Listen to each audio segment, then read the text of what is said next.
There are two types of teams, one that applies pressure and the other that feels the pressure. Hey now, welcome back to Chopping It Up with Love. I am your host, Love Now. Let's get to it. I want to talk about the Baltimore Ravens versus the Las Vegas Raiders game last Sunday for week 2 of the NFL. And before I get into that, let me talk about a special let me send out a special congratulations to Max Crosby. He was nominated. Well, no, he wasn't nominated. He was yeah. Well, I guess you can say nominated.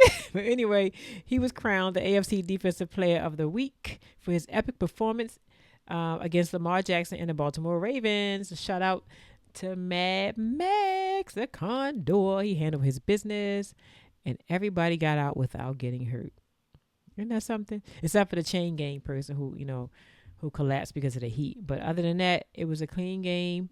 Nobody was hurt. No serious injuries. Thank God. Because both of those are my teams, but the Raiders on my heart. So I was cheering for the Raiders, of course. But anyway, thanks. I want to shout out to the Raider fans who've been subscribing to my little page. Thank you. My new beginnings are humble, but they are making progress. So I thank you for liking my videos, especially my shorts, and just for viewing. I appreciate you guys so much. And I know it's y'all because it's the Raiders stuff. So thank you, Raiders. See, I knew the Raiders on my heart. So thank you so much. And just like and comment, whatever. I'm going to answer. I'm going to respond. But let me get back to this because I'll go on and on about that. But I am appreciative. I'm so humble. Thank you so much. But shout out to Mad Max. Yes. Okay. Shout out to the whole team. But, he handled his business. And he said he was in Mamba mode. So, shout out to Kobe and to Max. So Las Vegas Raiders. So word on the street, this is my midweek check-in. I'm happy that I was able to do it because my life is so demanding. But so still riding that impressive week 2 comeback win over the Baltimore Ravens. The Raiders have been the topic of discussion in all sports media. And rightfully so, as they scored 20 points in the second half. 13 of those points were unanswered points. And it was long overdue. We need to be in the spotlight. We need to be recognized, And Gardner Minshew held his own too. Once he beat the Ravens last year too, in the same fashion. But it was a total team effort, and it showed, and everybody was supporting each other. It was like a brotherhood as it's supposed to be. So let me stay on topic. So I was at that game. I was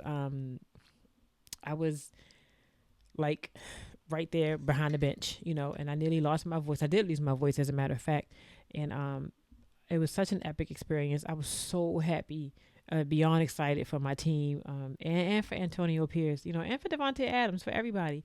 But I saw a smile on Devontae Adams' face that I hadn't seen in so long. It was like, I was like, I wanted to give him like a motherly hug, And so anyway, and it was really good for AP, and he's staying focused. He said, on to Carolina Panther. We have a lot of things to fix.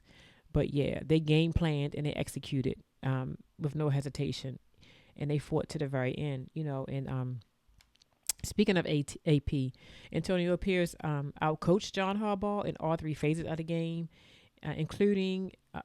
First of all, he outbullied, he outplayed, he outscored, he outmanaged, and he outdisciplined John Harbaugh. Okay, Antonio Pierce is a rookie head coach. Last year doesn't count because he wasn't head coach. But this year, he's a rookie head coach, and he outcoached John Harbaugh. And that's impressive. That's impressive. And shout out to Marvin Lewis because he has John Harbaugh's number. Okay. So, yeah, I'm sure he gave him some pointers because John Harbaugh does not change. He stays the same. I don't think he even believes in adjusting. He just, it's his way, and that's not going to always work, But either way, that's neither here nor there. We talking about the Las Vegas Raiders. So it was an impressive, let me see. It was impressive, impressive comeback lead.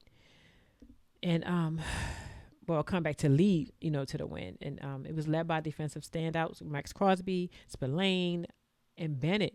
Oh, my God, Bennett and Spillane tag team Rashad Bateman. I think Bennett caused the fumble.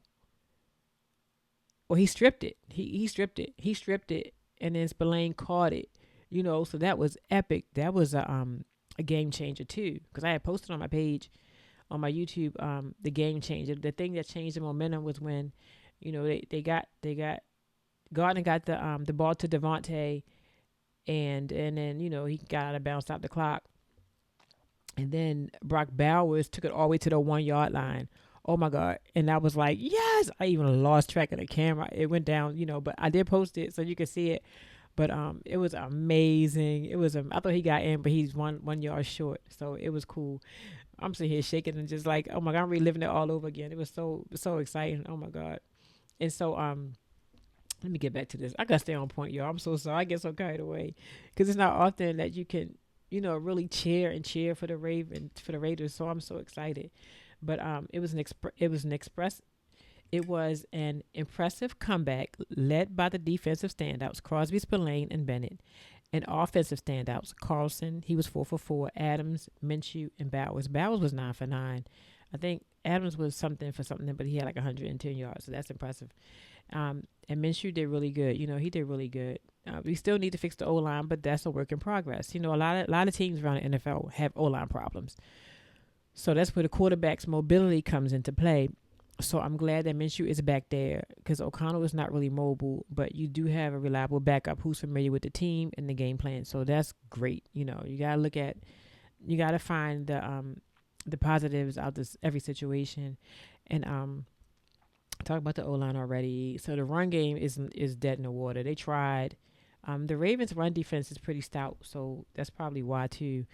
But they have to work on that. So work on the O line and the run game, and we should be fine. Defense is going to hold it. Defense can carry you through. Defense carried Kansas City through last year, so you know what I'm saying. So defense can carry us through.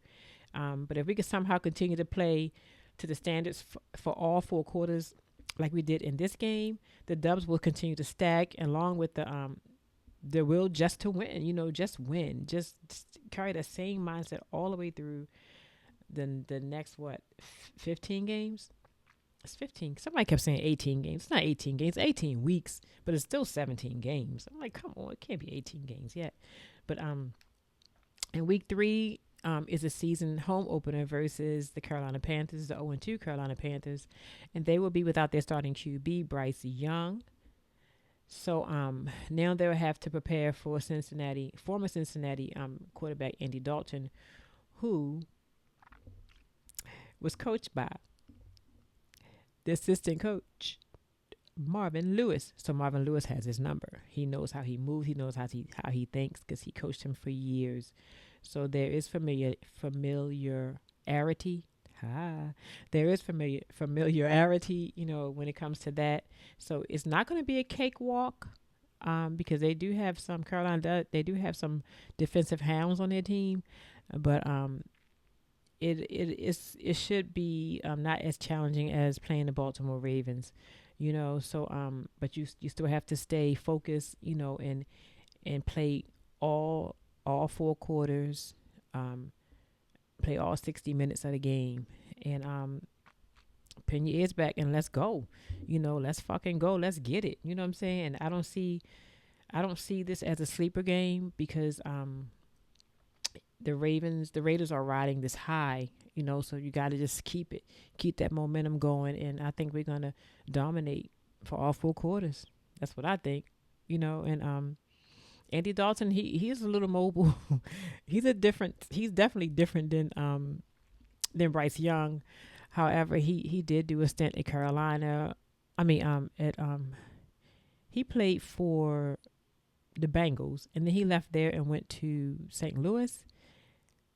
No, not St. Louis. The Saints. I knew it was a Saint in there, the New Orleans Saints. They played somewhere else too, but it didn't last. So they let him go. But either way, it's going to be a good game. I'm going to come back before the game. You know how I do for the game. And but I am going to be in Vegas for the Kansas City Chiefs game October 27th. So I'm going to be there for that game, and I'm sure I will lose my voice on that day. I can't wait. I'm so excited. But yeah.